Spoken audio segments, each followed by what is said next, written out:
Alright, hello everyone and welcome back to my Fallout 4 Mod Spotlight series, where today we are having a look at the Bren Gun mod, which is being made by the Fallout London team. And what this glorious little piece of work looks to add into the game is the real-world historic Bren light machine gun. And I've been having a lot of fun with this weapon, as not only is it, as just mentioned, a real-world historic gun, which I always do enjoy having in this game, but it is also another cool little sneak peek at what will come with the Fallout London mod, which is shaping up to be a pretty cool thing that I cannot wait for. So let's jump on over here and have a look at what we do get with the Bren Mark I, which in its most standard configuration will deal 32 damage with a 308 round with a firing rate of 90, range of 107, accuracy of 81, with a pretty hefty weight of 36.8. And as you can see here, this thing is beautifully made. Very nice on the texturing and modeling. Loads of great little details all over the thing. It is just a very, very well put together.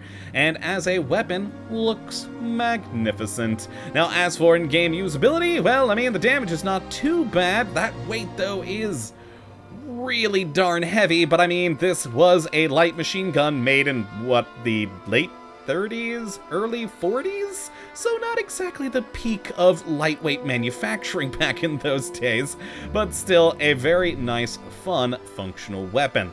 I've only got two complaints with it right now, which one I hope will be resolved in time, and that is there's a lack of modifications. Now you can see here we've got a number of modification categories, but most of them are empty at the moment. And I'm hoping that's just because this is meant to be a sneak peek of what's to come in Fallout London, and once Fallout London releases, that we'll see some cool new barrels, stocks, etc. But for the time being, in this sneak peek, there are only 3 categories with any modifications, and that is the receiver, the sight, and the bipod. And yeah, so not a whole lot that can be done with this thing, and damage-wise, it's never going to be too high from this base level, but still a fun and entertaining gun, in my opinion, nonetheless. Now, as for how you do get your hands on one of these things, and also where we reach the second minor point I have with it, is you will start seeing them in the world at level 20 on gunners and weapon vendors, which is pretty easy to get your hands on. But my other little thing, level 20 is kind of high. And to get the full max amount of damage out of this gun, you're gonna need, at least modification-wise, you're gonna need Gun Nut rank 4, which you don't get till, what, 39, I think? So I think it's kind of a low damage gun for the mid to late game that it begins to appear in. Again, hopefully that gets modified. Once more, it's a sneak peek. Hopefully once Fallout London does come out, there's some modifications there in that regard. But for now, let's go and take a look at the different customization options we do have here at the weapon workbench. And start in the receiver category, which is where the vast majority of everything is in here, where we have the standard receiver, an armor piercing, a hardened, a rapid, and a powerful automatic receiver, which again, like I said, there's going to require that rank 4 in Gun Nut, and is only going to take this thing from 32 up to a 40. Now this, of course, is damage without any additional perks. That is the base level. So if you do go with the various perks for automatic fire, etc., you should be able to up that a lot more, which is always nice. Now, as for the rest of the categories, barrel, stock, and magazine are sadly empty. Hopefully that changes in the future. Who knows, though? In the sights, we only have 2 options of either the standard or glow sight, which of course will improve our accuracy a bit, which is always nice. We then have nothing, once again, in muzzle, but in bipod, we can either have it folded up, which is the default, or we can unfold it. It does literally nothing for the stats of this gun. It's a purely aesthetic option for you to go with, but hey, you can unfold that bipod. Lovely.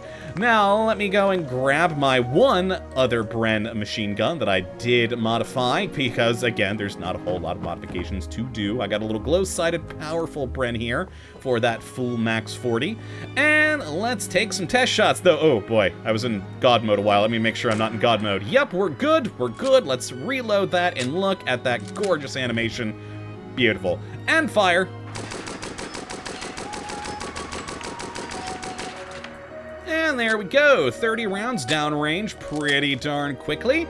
And even though it is a light machine gun and has a fair amount of recoil, it's pretty manageable recoil. If we load a new mag in there and just go straight to firing without any compensation, after 30 rounds are done, we're up about halfway up the metal pole there, so not too bad. So all in all, it becomes pretty easy to control and keep this thing on your target, which is pretty nice. Now let me go grab the modified one here, or the sound and all should be identical, but we'll at least be able to see that glow sight. Oh, look at that, it's got a little dot at the end now. Not much of a change, I'll be honest here. But, you know what, hey, more accuracy, which is always lovely. Again, hopefully we do see some fun modifications for this getting added in once Fallout London does release. But for now, let's try this thing against the Deathclaw, which, oh god, I think I'm probably going to die on this one today. But let's pop them in. There we go. Run for the stage. Okay, there we are. Now I can cheese. Oh god, I can cheese him. There we go. Kind of hard to see through that peephole, but hey, that is pre-World War I gun technology for you there. Alright, there we go. Hit him down there while he's still away from me. And actually, no, we're not doing too bad. We're only on the second magazine there, and we've already got him down to about half health. Alright, he's charging.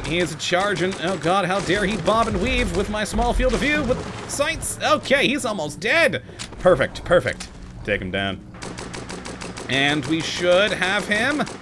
Oh, if I would have gotten all of them on target, I could have taken him down with that magazine. But alas, my awful aiming. Beautiful. A little over 4 magazines to take him down, but we did it. Lovely.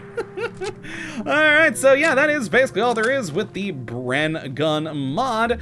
Again, a neat little look as to what we might be encountering in the Fallout London mod, which I think is my personal favorite thing about this, because I just can't wait for that mod. It is looking amazing.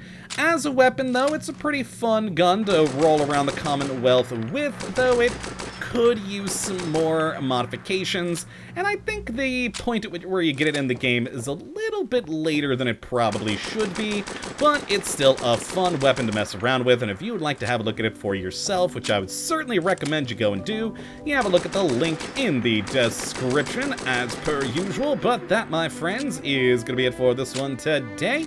Hopefully you all have enjoyed and you do come back for the next, but until that time, thank you for watching, and as always, have a good one.